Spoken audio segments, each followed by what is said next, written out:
प्यार करने की गुस्ताखी मैंने की है।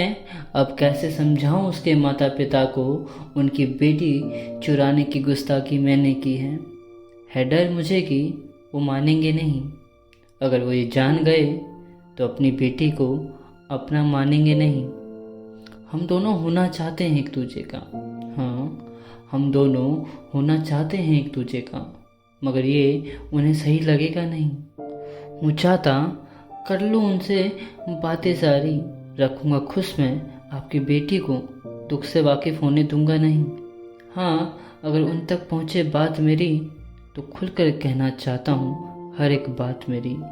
कहना चाहता हूँ कि मुझे मालूम है कि आप अपनी बेटी से कितना प्यार करते हो। आप अपनी बेटी के लिए कैसे दिन रात एक करते हो, उसकी छोटी बड़ी ख्वाहिशों को कैसे उसे कहने से पहले पूरा करते हो। मैं ये भी जानता हूँ कि मैं मिला हूँ उससे हाल फिलहाल में, और उसे आप उसके आँख खोलने के 9 महीने पहले से जानते हो।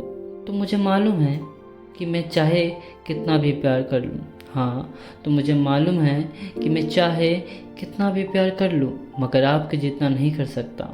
मैं चाह के भी उसकी ज़िंदगी में आपकी जगह नहीं ले सकता। मैं नहीं चाहता कि आपसे आपकी बेटी छीनूं, आपकी ज़िंदगी भर की कमाई आपके इजाज़त के बिना ही ले लूं। लेकिन प्लीज़ समझने की कोशिश कीजिए ना। आप अपनी बेटी के लिए एक अच्छा लड़का ढूंढेंगे ही तो मुझे एक मौका दीजिए ना।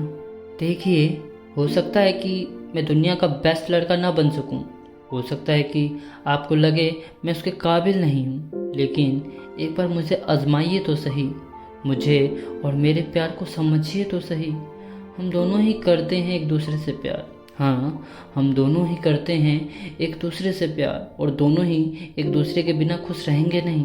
हो सकता है आप नाराज़ होके या गुस्से में आकर आप अपनी बेटी की शादी किसी और से करवा दोगे, लेकिन आपको लगता है कि वो खुश रह पाएगी? फिर क्या वो अपने ससुराल वालों को खुश रख पाएगी? क्या वो हम दोनों के प्यार को भुला पाएगी? क्या वो अपने पति से प्यार कर पाएगी? मैं नहीं कह रहा हूँ कि वो नहीं खुश रखेगी। हो सकता है आपकी बेटी आपकी खुशियों की खातिर अपनी खुशियों का गला घोट लेगी और खुश रहने का दिखावा शुरू कर देगी। हाँ, आज के समय में लोग जी लेते हैं एक दूसरे के बिना। हाँ, आज के समय में लोग जी लेते हैं एक दूसरे के बिना, लेकिन क्या सच में जी पाते हैं?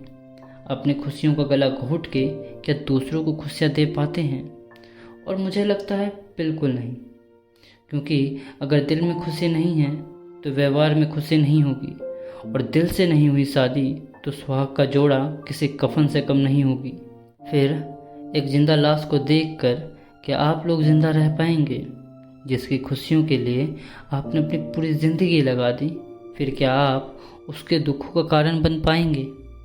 हाँ, अब एक सवाल ये भी आता है कि क्या गारंटी है कि मैं खुश रख पाऊँगा, कि मैं उसके दुखों का कारण नहीं बनूँगा? तो सही मायने में मैं आपको ये साबित नहीं कर सकता, क्योंकि ना ही मैं राम हूँ और ना ही मैं अर्जुन, ना ही मैं धनुष उठा सकता हूँ और ना ही मैं मछली की आँख भेज सकता हूँ। मैं सिर्फ एक वादा कर सकता हूँ कि मैं अपने मरते दम तक आपकी बेटी का साथ निभाऊँगा। परिस्थितियाँ कैसे भी हों, मैं हमेशा उसका साथ निभाऊँगा। हाँ, मेरे पास पैसे कम हैं, हाँ मेरे पास पैसे कम हैं, लेकिन मैं आपकी बेटी की हर ज़रूरतों को पूरा करूँगा। ना मैं खुद गलत रास्ते पर जाऊँगा और ना मैं आपकी बेटी को जाने दूँगा। मैं उसकी कामयाबी की सीढ़ी बनूँगा और मुसीबतों में उसका ढाल बनूँगा। तो सिर्फ मैं ये वादे ही कर सकता हूँ, और वक्त आने पर मैं इन्हें पूरा भी कर सकता हूँ। तो आखिरी में यही कहूँगा, देखिए मुझे आजमा लीजिए, मुझे परख लीजिए। अगर मैं फिर भी सही नहीं हूँ आपकी बेटी के लिए, हाँ अगर मैं फिर भी सही नहीं हूँ आपकी बेटी के लिए, तो मुझे सही बना दीजिए। मुझे बताइए कि मैं सही कैसे बन सकता हूँ, लेकिन हम दोनों को एक साथ अपना लीजिए।